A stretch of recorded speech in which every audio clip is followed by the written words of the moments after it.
Hello and welcome to Palace Intrigue. I am your host, Mark Francis. The Toronto Sun reports Prince Harry is reportedly in talks to give another tell-all interview with CBS Morning's co-host, Gayle King, despite setting straight their versions of events on their Netflix docuseries, Harry and Meghan. Harry is said to have no plans to stop speaking out about his and his wife's experiences in the royal family.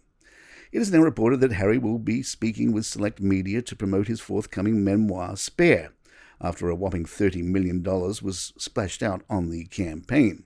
A senior CBS network source told The Mirror, Prince Harry is not stopping talking when the Netflix series is released. In a month he will be out on the promotional trail again. Unlike now, where Netflix has let the show speak for itself, Random House has him on board for select promotion for the book. They invested more than $30 million in it, so they want it to appeal to as many people as possible. Putting Harry on a primetime special with Gayle King would be a major coup and attract millions of eyeballs. One advantage is that she and Meghan are close. Harry would know he has support from her. Nothing can be secured, really, until the dust settles after the Netflix shows. So much could happen, and there could be reaction from the royals. In the Netflix documentary, Harry shared that he misses his family. Yeah, I miss the weird family gatherings, when we're all sort of brought together under one roof for certain times of the year. That I miss. Being part of the institution meant that I was in the UK, so I miss the UK. I miss my friends. I've lost a few friends in the process as well. Harry also seems to miss his brother. I mean, the saddest part of it was this wedge created between me and my brother so that he's now on the institution's side. And I get part of that, I understand, right? That's his inheritance. So to some extent, it's already ingrained in him that part of his responsibility is the survivability and the continuation of this institution. That day, a story came out that part of the reason why Meghan and I were leaving was that William had bullied us out.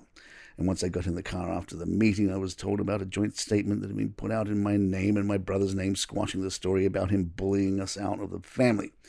I couldn't believe it. No one had asked me permission to put my name to a statement like that. And I rang Em and I told her, and she burst into floods of tears because within 4 hours they were happy to lie to protect my brother, and yet for 3 years they were never willing to tell the truth to protect us. I would far rather get destroyed in the press than play along with this game or this business of trading, and to see my brother's office copy the very same thing we promised the two of us would never ever do, that was heartbreaking. Harry told of the options he was given during the time of Megxit.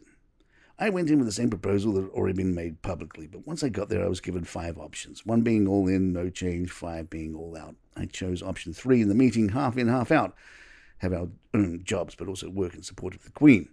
It became very clear quickly that goal was not up for discussion or debate. It was terrifying to have my brother scream and shout at me, and my father saying things that just simply weren't true, and my grandmother, quietly sit there and take it all in. But you have to understand that from the family's perspective, especially from hers, there are ways of doing things, and her ultimate sort of mission, goal, responsibility is the institution. Meghan, on the other hand, seems to be experiencing the opposite by moving to California, including reconnecting with her niece, Ashley, who we learned about in the first 3 episodes of the documentary. Meghan said, part of that for me is reclaiming when you've lost a huge piece of yourself. Getting that back includes getting back those relationships and those friendships and things that anchor you to who you are. I texted Ashley and she was immediately just happy to be reconnected. Ashley said, I was there at Christmas. I missed so much of Archie's life, but it doesn't necessarily feel like it. I think we immediately kind of had this bond. Palace Intrigue. We'll be right back. Harry denies the Queen was blindsided by Megxit. Before we left, I spoke to my grandmother as well and told her that we were coming back on the 6th and I would love to come and see you.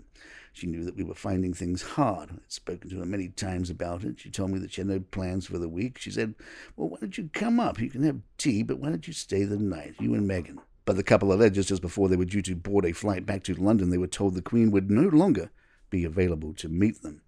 Meghan says, so we were flying back from Vancouver straight to Heathrow, and right as we were getting on the plane, this urgent message comes through to H saying, you are not allowed to go and see Her Majesty. Make sure your principal is aware he cannot go and see her. She's busy. She has plans all week. Harry adds, I was like, well, that's certainly the opposite to what she had told me. Once we were back in the UK, I rang her and I said, I'm now told that you're busy. She goes, yes, I don't know I was busy. I've been told that I'm busy. I've been told that I'm busy all week. And I was like, wow. Meghan then gives the line that made the trailers. I remember looking at H. I mean, this is when a family and a family business are in direct conflict. because they are blocking you from seeing the Queen, but really what they are doing is blocking a grandson from seeing his grandmother. In the documentary, Meghan discussed her experience with the media.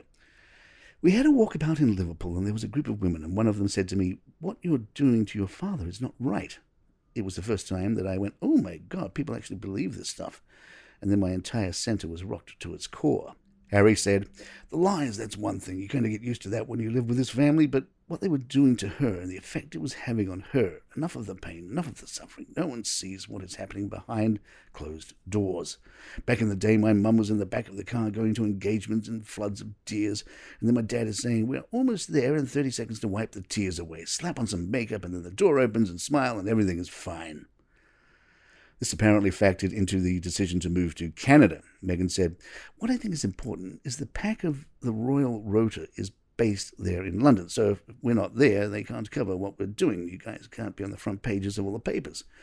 You can have it exactly the way you want it, and we can just go about doing the work in the name of the Queen." Harry adds, "If you want us to go and do things on behalf of the Queen, we'll go and do it, and we'll pay for it ourselves. We don't want to be dependent on any taxpayers' funding. Guess what? You get us, but you get us for free, and this was years in the making. We really wanted to remove the supposed public interest argument that the press had over every element of our lives. Their argument was if you have even 1% of public funding any part of your life, then we can basically claim public interest. We can invade your privacy because you have a public fund supporting you." We also learned how rough life was in Nottingham Cottage. Harry said, "As far as people were concerned, we were living in a palace, but we were living in a cottage on palace grounds. Kensington Palace sounds very regal, of course. It does say palace in the name, but Nottingham Cottage was small. The whole thing was really small on a slight lean with low ceilings. Whoever lived there before must have been small." Despite the height of the ceilings, the previous occupant was Prince William, who is 6'3". One wonders if Harry meant something by small. Harry says, "I've had to make peace with the fact that I'm probably never going to get genuine accountability or a genuine apology. You know, my wife and I, we're moving on. We're focused on what's coming next." Next, of course, is Harry's book, due out January 10th. There you have it.